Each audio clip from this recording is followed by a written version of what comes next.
Hi everyone, I'm Sal Deluca, Product Manager of the TA here at Allied Machine and Engineering. Being a Product Manager of the TA is pretty interesting considering the fact that it's been around longer than I have. The TA, through 4 decades of development and innovation, has really shown that it can stand the test of time. And I'm here to announce to you today that we've done it again. I'd like to introduce to you the TA Pro.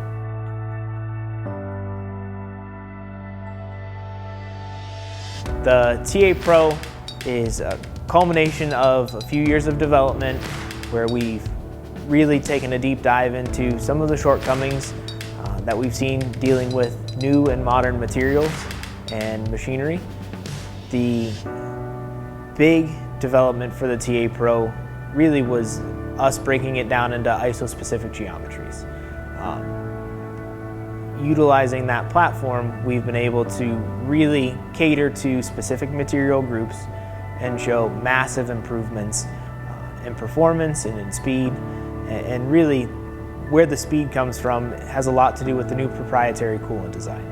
The coolant in this tool is really just, it's impressive, and its ability to work hand in hand with the new insert geometries, with some of the other improvements that we've done with the holders, just the speed is unbelievable. It's faster than I've ever thought we could go with a spade drill, and really it's not a spade drill. It's a high penetration drill. The results that we're seeing from this tool are just unlike anything we've ever seen before. Go to alliedmachine.com for more information on TA Pro, launching in October.